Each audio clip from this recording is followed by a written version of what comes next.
বড় ভাই আসসালামু আলাইকুম। ওয়ালাইকুম আসসালাম। ভাই কি করতেছেন এখানে? এই যে তামাক বাড়ি একটু পানি দিচ্ছি। ও আচ্ছা, তামাক করছেন না? হ্যাঁ জি। ও কতদিন যাবত হইলো তামাক করার? এই 7 দিন হইতেছে বয়। 7 দিন। এইভাবে কি প্রতিদিন পানি দেওয়া লাগতেছে? না না, একটু লাগতেছে না দেখে একটু দিচ্ছি। ও আচ্ছা আচ্ছা, মানে গাছগুলো আর কি হ্যাঁ, বড় হওয়ার জন্য আর কি প্রতিদিন একটু পানি দেওয়া লাগে। এখন তো চারিদিকে খরা নাকি, হ্যাঁ। শীতকাল, এই জন্যে। জি। তো এটা কতটুকু জমিতে তামাক করছেন? এখানে হলো 11 শতক। 11 শতক না? জি। ও আচ্ছা আচ্ছা, এই 11 শতক জমিতে আপনার মানে এ যাবৎ কতগুলো খরচ হয়েছে? এই যে চাষ করছি হাল ডাল, এটা তাতে আনুমানিক 4,000 টাকা গেছে। 4,000-এর মতো গেছে না? জি, জি। আরো যাবে। তো মোটামুটি তো খরচ দেখি হ্যাঁ। তামাক আবাদে। এটা কি আসলে যেটা শেখা তামাক ওইটা, নাকি না, না, রোদের এটা মধ্যে এই যে যেটা শুকায়? যেটা রোদের মধ্যে শুকায় সেটা এটা। ও আচ্ছা আচ্ছা আচ্ছা, মানে কোনটাতে পোষায় ভালো?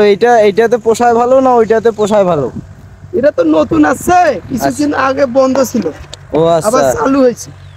মানে আপনাদের এলাকায় কিছুদিন মানে আগে পূর্বে বন্ধ হয়ে গেছে। এটা আগে ছিল না আর কি? না, আগে ছিল। আগে ছিল, মাঝতে বন্ধ ছিল আর কি। হ্যাঁ, আবার নতুন আসছে। ও আচ্ছা, এটা কি সকাল বিকেল পানি দেওয়া লাগে না? না, না, আজকে একটু দিচ্ছি। ও, তবে বিকেল বেলা পানি দিলে বেশি ভালো হইলো না হয়, আমি যেটা মনে করি আর কি। আরে এখন এনি টাইম একটু আসি, এই জন্য দিচ্ছি। ফিরে আসেন বিদায় দিতেছেন নাকি? জি। ও আচ্ছা, তো এই 11 শতক জমিতে আনুমানিক কয় মন আর কি হইতে পারে তামাক?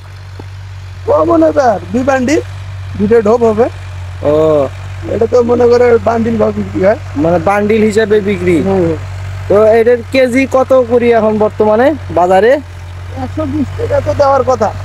120 টাকা? হ্যাঁ, কেজি। ও, তাতে আপনাদের পোষাবে নাকি? আর এটা তো সঠিক বলা যাচ্ছে না, আচ্ছা, পরে বোঝা যাবে। মানে ফসলটা বাড়ির তোলা পর্যন্ত আর কি, পরে এটা আর কি হ্যাঁ, হ্যাঁ, হিসাব কিতাব করে বোঝা যাবে যে লস হয়েছে নাকি লাভ হয়েছে। হ্যাঁ। বুঝতে পারছি আসলে বিষয়টা। তো আশেপাশে তো কোনো ইয়া দেখতেছি না আমি, কোনো পাম্প দেখতেছি না বা কোনো মেশিন দেখতেছি না। আপনি পানি কোথা থেকে নিয়ে আসতেছেন? এটা পুকুরে থেকে আনতেছেন। ওই যে জঙ্গলের ওইখানে পুকুর আছে, ওইখান থেকে আনতেছেন না? হ্যাঁ। আসলে অনেক কষ্ট করে আর কি ফসল ফলাতে হয় আসলে। আমাদের উচিত আসলে এত কষ্ট করে এই রোদের মধ্যে যে আপনারা ফসল ফলান, হ্যাঁ, এই রোদে পুড়ে বৃষ্টিতে ভিজে এত কষ্ট করেন, আসলে আমাদের উচিত যারা সিন্ডিকেট ব্যবসায়ীরা আছে তাদের উচিত যে আসলে এই সিন্ডিকেটটা আসলে বন্ধ করা। বন্ধ করলে তখন আমরা আসলে সাধারণ কৃষকেরা, যারা সাধারণ খেটে খাওয়া মানুষেরা আছে, তারা আসলে উচিত মূল্যটা আসি পাবে।